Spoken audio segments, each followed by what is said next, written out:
있고요. 특히 밥까지 주니까 더 좋죠, 그죠? 네. 그래서 맛있게 식사를 하시면서 편안하게 사실 우리 강의실에서 먹는 게 익숙하지는 않을 수도 있겠는데, 네, 안 그래요.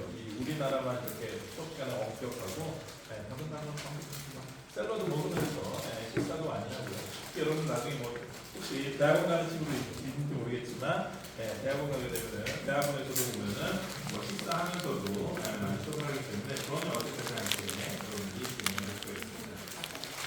네, 오늘 여러분들이랑 같이 의사소통 런치 특강 이게 아마 시리즈로 되어 있다는 걸 아는 친구들도 있는지 모르겠는데 이 의사소통 런치 특강이 그동안 시리즈로 계속 진행이 됐습니다. 그래서 이게 제일 처음에 했었던 것은 의사소통에 대한 동서양의 차이라든가 아니면 MBTI 이런 식으로 했었었고요.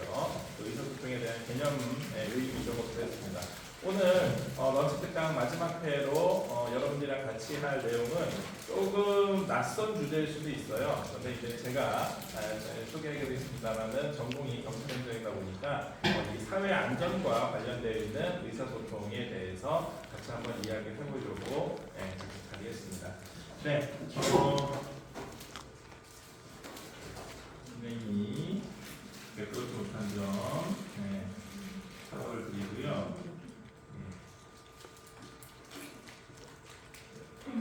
네, 인사드릴게요. 저는 현재 백석대학교 경찰학교에 있는 교양대학 주임교수 조용철이라고 합니다. 반갑습니다. 저 알고 계신 분들 있나요? 네, 모르는 분들이 많네요. 네.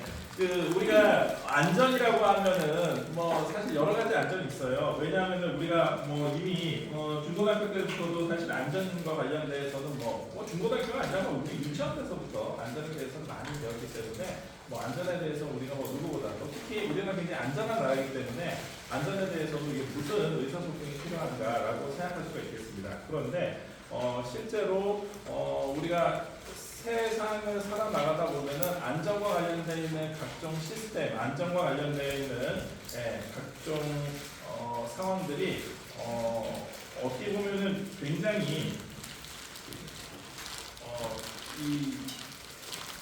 참 마음 아픈 사연 하나하나가 모여서 우리 사회에 안전이 되는 경우가 굉장히 많습니다. 실제 이 교통 이제 제일 처음에 여러분 이야기 교통과 관련된 건데. 교통과 관련되어 있는 이 안전도 상당수는 그곳에 많은 사건, 사고가 일어났기 때문에 거기에 많은 교통사고가 일어났기 때문에 이 교통사고를 이제 더 이상의 교통사고 피해자가 발생하면 안 되겠다 싶어가지고서는 교통 표지판도 세우고 안내 문구도 세우고 요즘은 전자조명도 세우고 여러 개 많이 했습니다. 우리가 평상시에 거의 대부분 이제 운전면허 있을 테니까 면허증으로 우리가 운전을 하면서 장롱 면허라도 하나 어찌됐든 간에 운전을 하면서 평상시에 항상 보던 표지판들은 항상 익숙합니다. 하지만 이게 갑자기 낯선 표지판이 나오면은 저게 무슨 뜻이지 하고서는 생각을 하게 됩니다. 요 경사도 정도야 여러분들이 보면 알겠지만 근데 사실 경사도도 정확하지 않아요.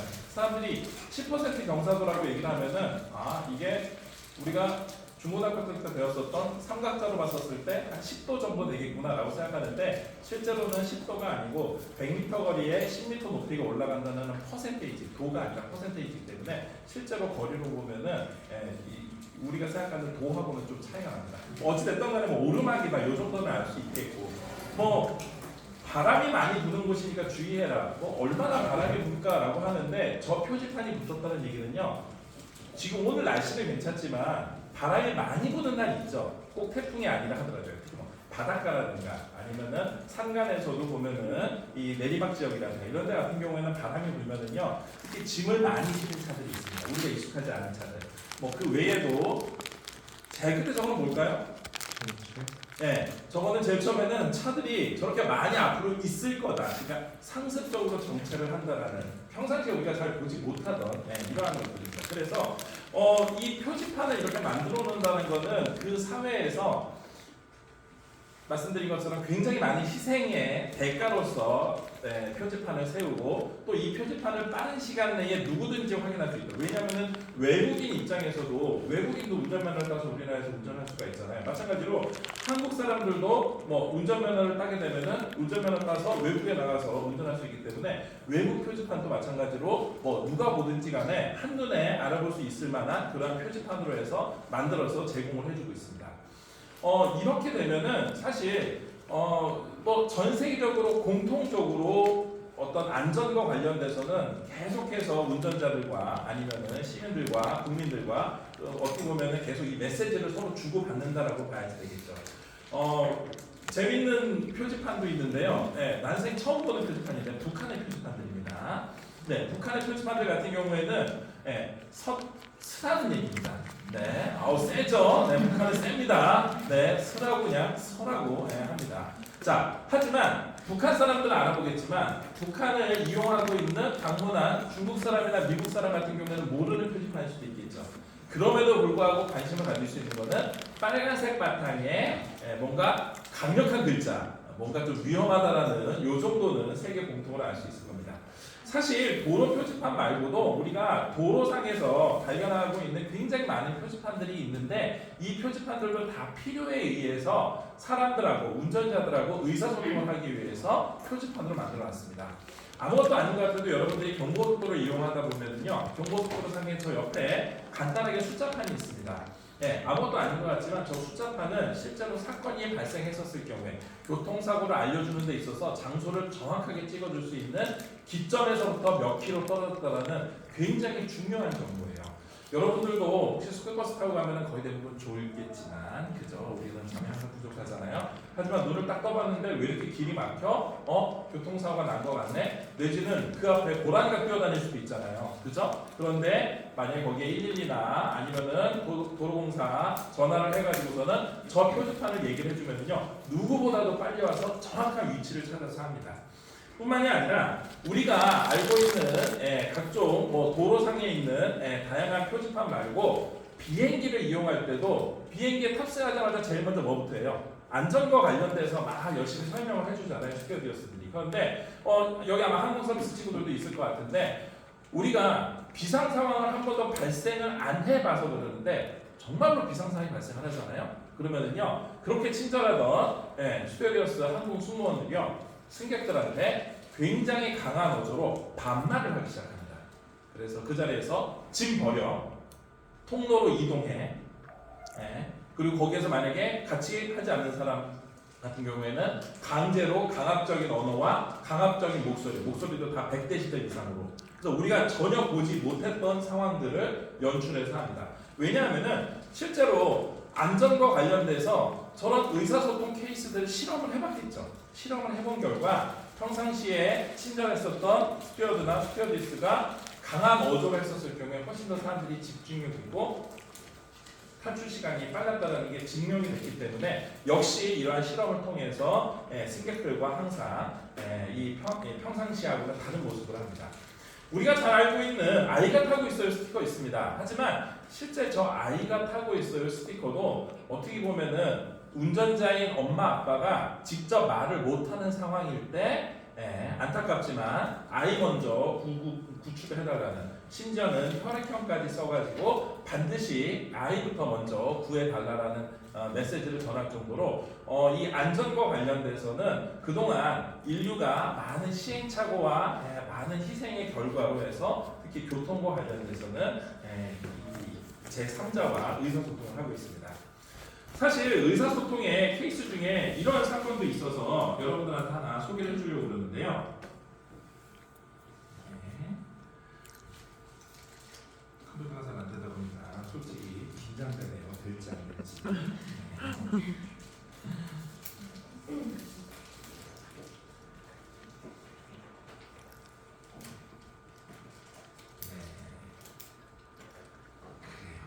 안 될 거라고 예상했었어. 네, 사건의 개요는 간단합니다.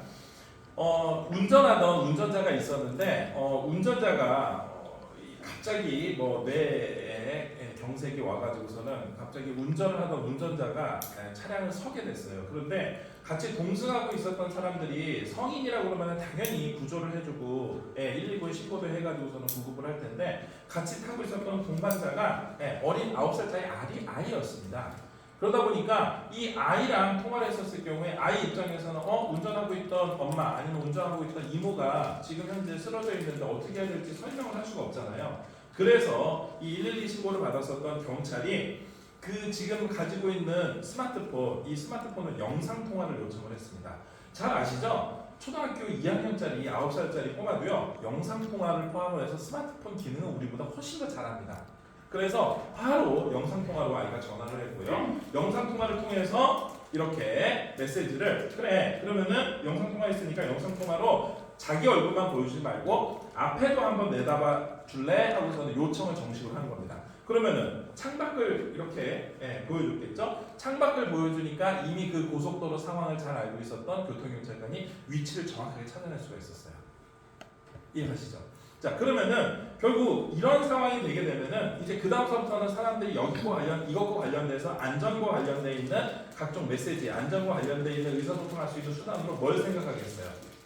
그렇죠. 이제는 차량이 움직이는 거에 의해서 GPS 위치 추적을 한다든가 아니면은 차량 말고 스마트폰의 GPS를 개인정보 동의를 받아가지고 더 정확한 장소를 확인할 수 있는 이러한 안전장치를 생각을 할 거고 이게 경찰이나 아니면은 동반 가족이나 혹시 내가 뇌질환이 있어서 우리 가족한테 긴급 연락을 해야 되겠다 할 경우에 이러한 기계로 활용할 수가 있습니다.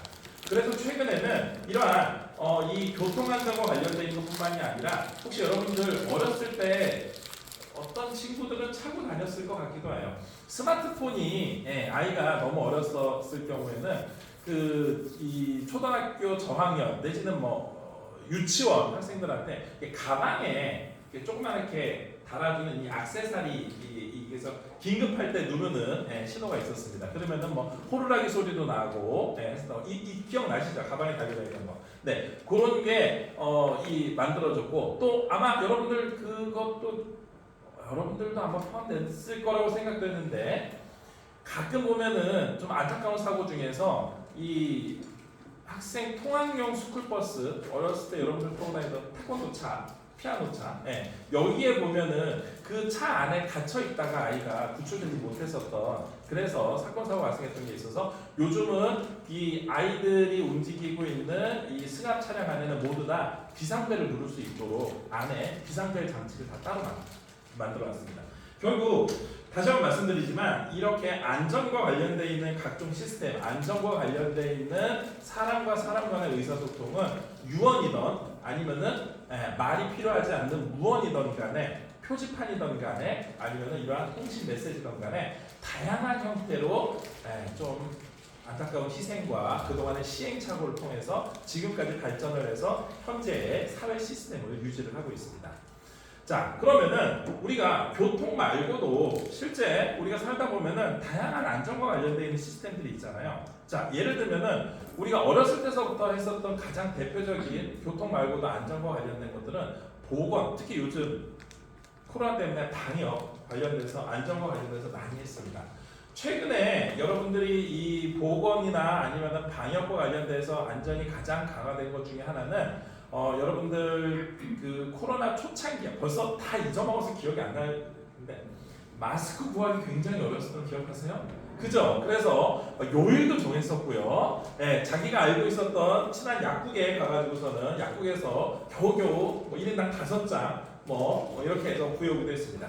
자, 그런데 초창기에 우리나라가 굉장히 잘한 것 중에 하나는 뭐냐면은 그렇게 굉장히 혼란스러웠던 상황들을 빠르게 잠재울 수 있었던 가장 큰 게 바로 스마트폰 어플리케이션을 활용한 마스크 구매를 할 수 있는 앱을 모든 사람들이 공유를 하기 시작했어요. 이해하시죠? 자, 그러다 보니까 그동안에 마스크와 관련돼서 사람들이 가지고 있었던 불안한 마음이라든가 아니면은 마스크로 인해 가지고서는 사람들이 구하기 어려워서 항상 고민했었던 것들이 순식간에 사라지기 시작을 했습니다. 자, 이제 구체적으로 좀 더 깊이 들어가서 범죄와 관련돼서 하면은 우리가 알고 있는 범죄 신고 번호는요 112 신고밖에 없었었는데 최근에는 경찰에서도 110 신고를 굉장히 많이 장려를 해주고 있어요. 자, 110 신고와 112 신고 차이점은 표준만 봐도 알겠죠? 바로 112 신고는요, 굉장히 긴급한 상황, 또 내지는 범죄처럼 지금 당장 경찰이 현장 출동을 해서 바로 현장에서 조치가 필요한 상황입니다. 하지만 110 같은 경우에는 그거 말고도 상담 신고를 할 수 있는 것도 있어요.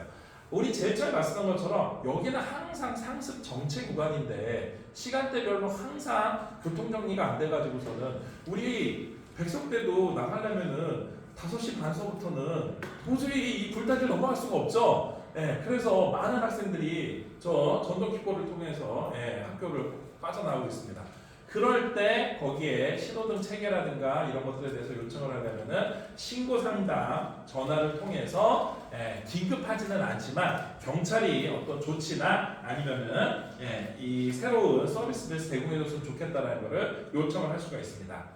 112 신고가 들어오면은요, 경찰은 112 상황실이라는 곳에서 저 전화를 받습니다. 그래서 이 상황실이 당연히 광역시 단위로 그리고 경찰서 단위로 준비가 되어 있어요. 이 112 신고센터에 여러분들이 전화를 하게 되면은요, 여러분들도 혹시 아는 친구들도 있을지 모르겠는데, 여러분들이 전화를 한 전화 위치가 저렇게 지도로 GPS로 뜹니다. 물론 여러분들 전화기의 위치가 뜨는 게 아니라 전화기와 연결되어 있는 기지국이 뜨기 때문에 도심 지역 같은 경우에는 그 반경이 한 10m에서 30m 사이, 비도심 지역에서는 50m에서 100m까지 벌어질 수가 있어요. 하지만 그래도 어찌됐든 간에 그 사람이 있는 위치를 확인할 수 있으면은요, 그 위치를 통해서 긴급하게 경찰이 출동을 하고 출동한 경찰이 현장에서 찾을 수가 있습니다.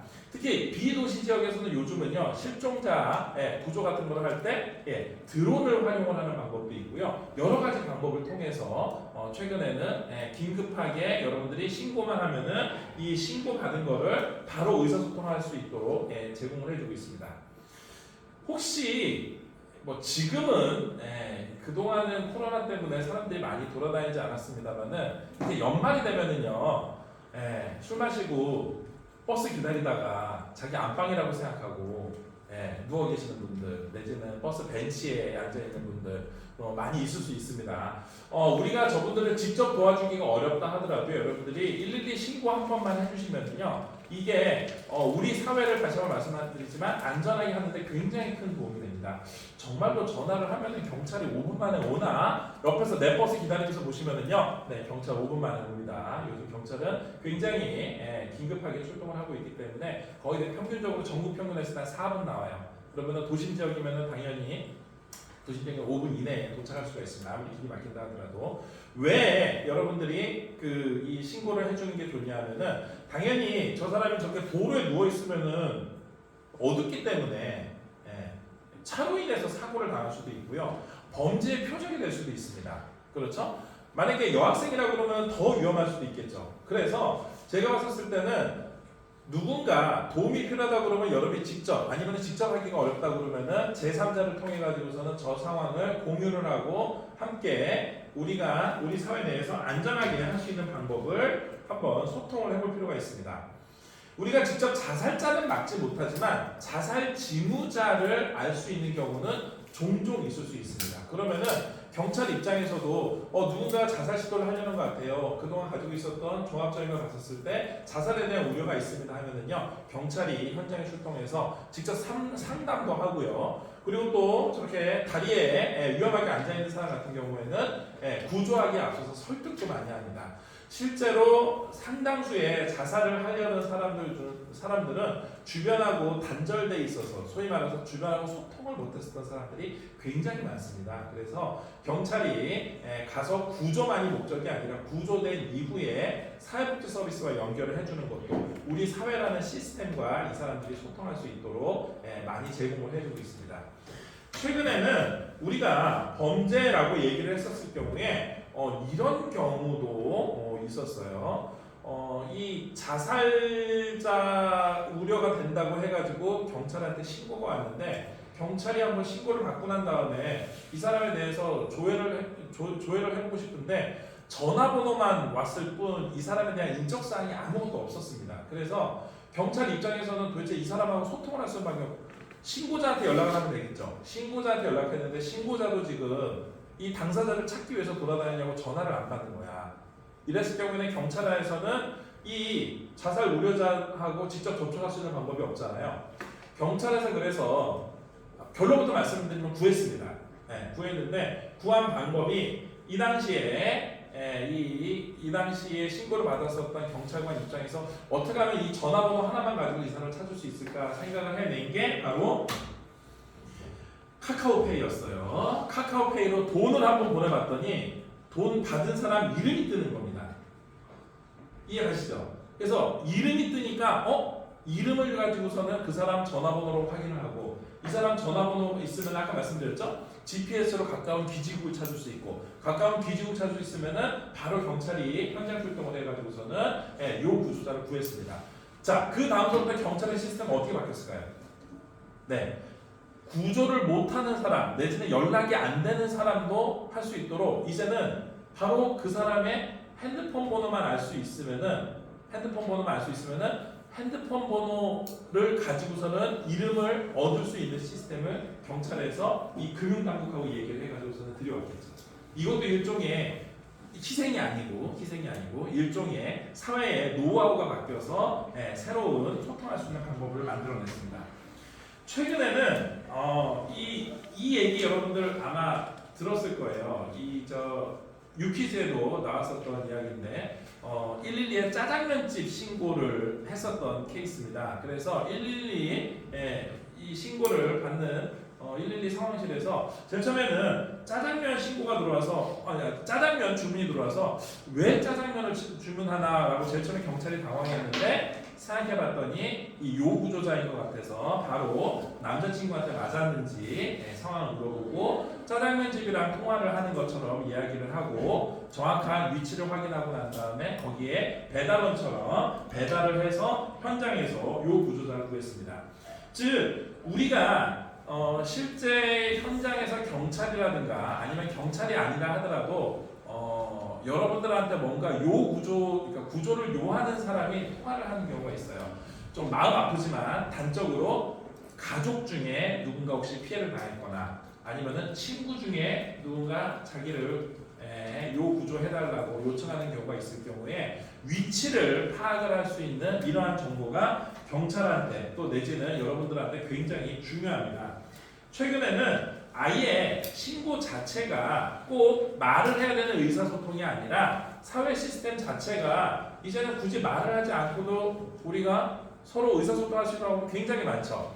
예를 들어서 채팅으로 신고할 수 있는 거 많이 늘어났습니다. 즉 언어가 아니라 언어가 아니라 텍스트를 통해서 가능한 거. 또 이제는 비언어적인 방법으로 해서 112 신고를 하고 난 다음에 여러분들이 대화를 하지 않고 조용히 있을 경우에 예를 들어서 아까 이 짜장면 주문했었던 요 구조자처럼 만약에 화장실에 갔는데 화장실에서 핸드폰을 가지고 갔는데 거기서 통화를 하면 밖에서 들릴 것 같아서 직접 말을 못했을 경우에는 112 신고를 하고 난 다음에 소리만 들을 수 있는 가운데서 똑똑 숫자 버튼만 누르면은 할 수 있도록. 그래서 이제는 경찰이 2년 전서부터는 어떻게 훈련을 받았냐면요. 만약에 요청을 했는데 이쪽에서 대답을 못한 상황이면은요. 경찰에서 매뉴얼을 가지고 묻습니다. 예를 들어서 지금 현재 피해 입은 상황이니까 그러니까 비언어적인 방법으로 해야지 되니까 그렇죠? 그래서 매뉴얼을 가지고 하고 만약에 어느 지역인지가 어느 정도 특정되고 나면은 아파트 동 아까 말씀드렸죠?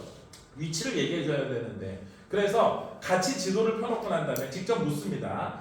지금부터 동을 불러드릴 테니까 그 동에 해당되는 곳에 똑똑 버튼을 눌러달라고 101동, 102동, 103동 이렇게 경찰이 하나하나씩 순서대로 부르면은 그때 똑똑하는 걸로. 그 다음부터는 그 다음부터는 호수 이렇게 해서 경찰이 따로 훈련을 받아서 의사소통을 하고 있습니다.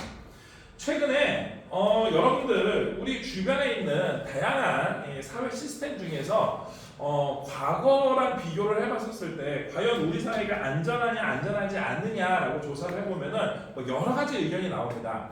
결론부터 말씀을 드리면은요, 우리나라는 전 세계적으로 봤었을 때 굉장히 안전한 나라 중에 하나입니다. 항상 우리나라하고 일본하고 1등과 2등을 서로 다투고 있어요. 자, 이렇게 안전한 나라 중에 가장 큰 이유 중에 하나는요, 우리가 스타벅스에 스마트폰을 놓고 주문하거나 화장실을 갔다 와도요, 스마트폰이 사라지지 않는다는 사실이죠. 이게 우리 항상 그랬으니까라고 생각하겠지만 우리 꼭 갤럭시 생산국이어가지고서는 갤럭시가 흔해 빠졌기 때문에 그런 게 아니고 실제로 우리나라에서는요 이렇게 할 수 있는 가장 큰 이유 중에 하나는 CCTV입니다. 왜냐하면은 CCTV가 우리 주변에 많이 설치되어 있고 정말로 이렇게 많이 설치되어 있는 CCTV를 통해서 우리가 굉장히 많은 사람들한테 지금 현재 CCTV가 녹화 중이다라는 메시지를 사회가 국민들과 혹시 범죄를 하려는 이 잠재적 범죄자들한테 메시지를 주는 겁니다. 이렇게 뿐만이 아니라 피해를 입을 수 있는 잠재적 피해자들한테는 CCTV가 너를 지키고 있다라는 이러한 이 메시지도 정하게 되는 거죠. 실제 조사를 해보니까 집 들어가는 입구에 CCTV를 설치를 해놨는지 안 해놨는지는 모르겠지만 팻말 하나만 붙여놔도 범죄율이 감소한다라는 연구조사까지 있을 정도로 많은 사람들이 우리 주변에 있는 CCTV로 인해서 우리 사회가 안전하게 유지가 되고 있습니다. 자, 그런데 안전하게 유지가 되고 있고 또 이렇게 안전하게 유지되고 있다라는 이 메시지가 사람들한테 이게 과연 내 동의를 받았나? 이게 과연 나랑 항상 의사소통을 하고 있는 거야? 이게 항상 나한테 내 의사를 물어본 거야? 라고 반문을 한다면은 여기서부터 생각되는 게 바로 개인정보 보호에 관련된 겁니다. 특히 우리 주변에 수없이 많은 차량용 블랙박스가 있어요. 물론 차량용 블랙박스를 통해서 우리가 TV 예능 프로에서는 아주 재밌게 몇 대 몇인지 사고 조치도 확인을 하고 또 이렇게 수없이 많은 차량이 주차되어 있으면은 내 개인정보가 내 개인정보가 누군가한테 도용되지 않나 우려가 될 수도 있습니다.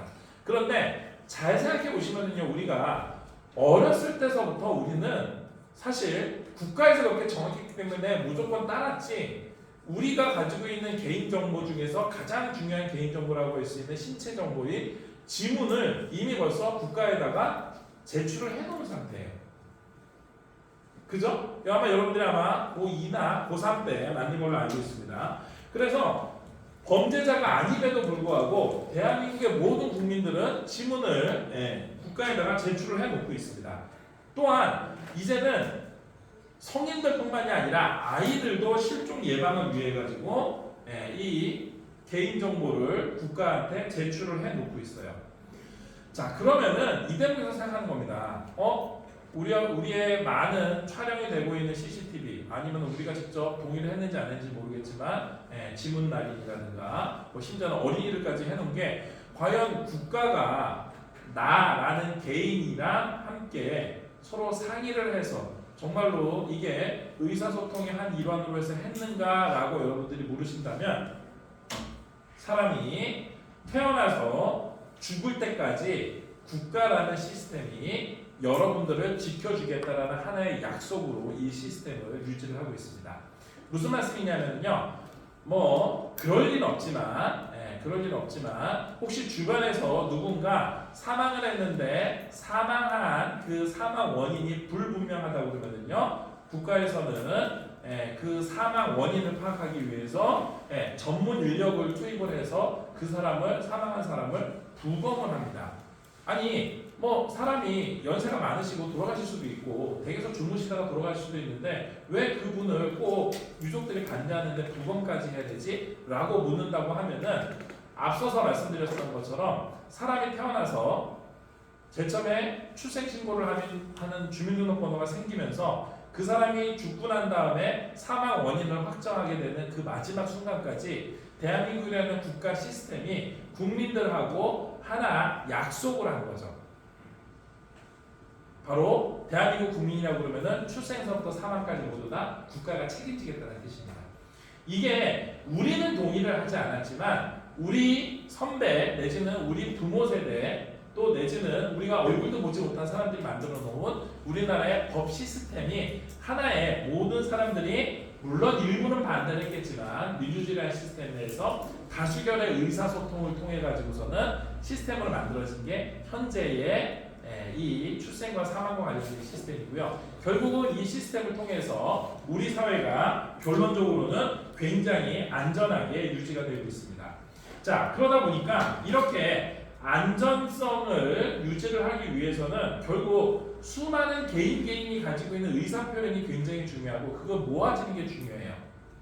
여러분들도 이미 경험한 아마 여러분들 아마 중고등학교 때 경험했었던 촛불 시위가 아마 여러분들 중고등학교 때 있었어요.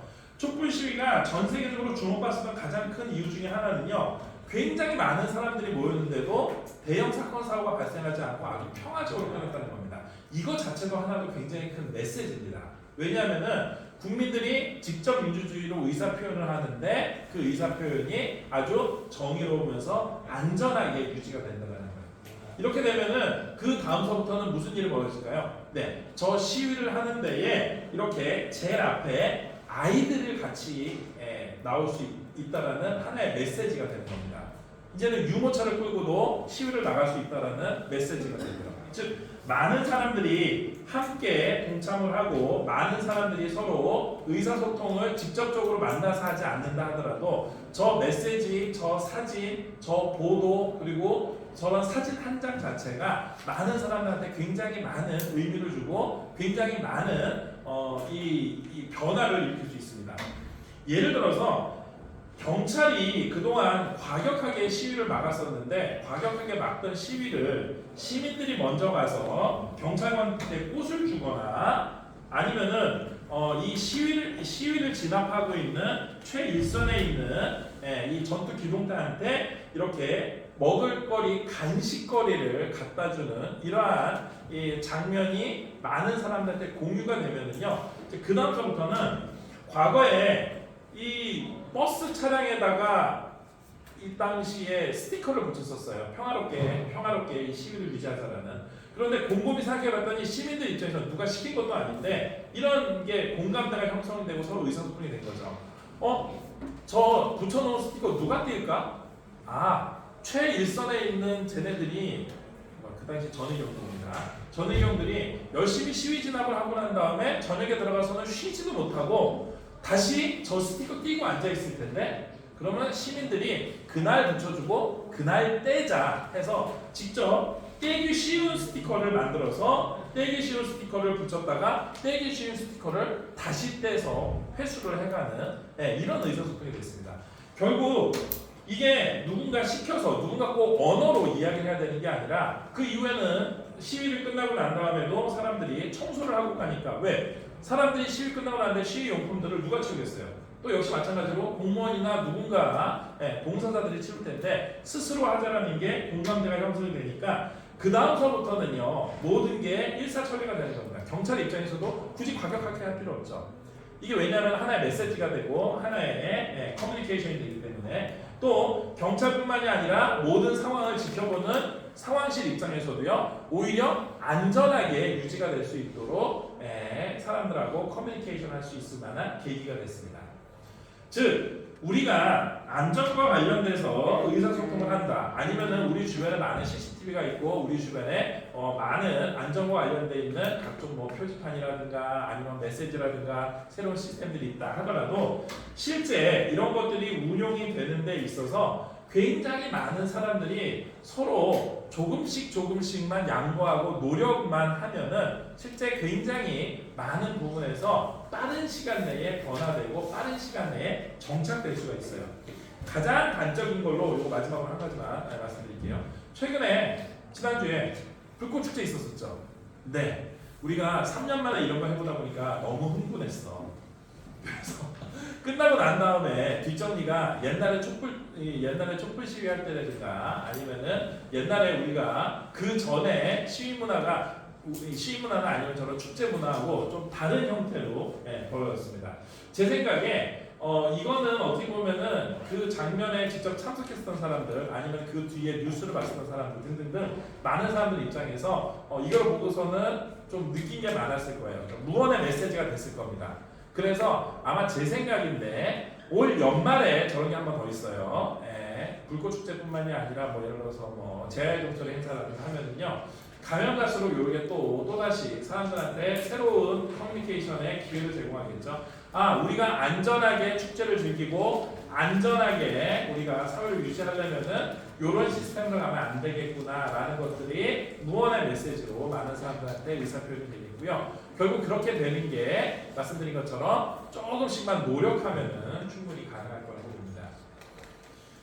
자, 오늘 준비한 거는 뭐 이 정도로 해서 안전과 관련되어 있는 의사소통, 또 안전과 관련되어 있는 무언의 메시지를 할 수 있는 방법들을 알려드렸고요. 혹시 여러분들 중에서 궁금하거나 질문이 있나요?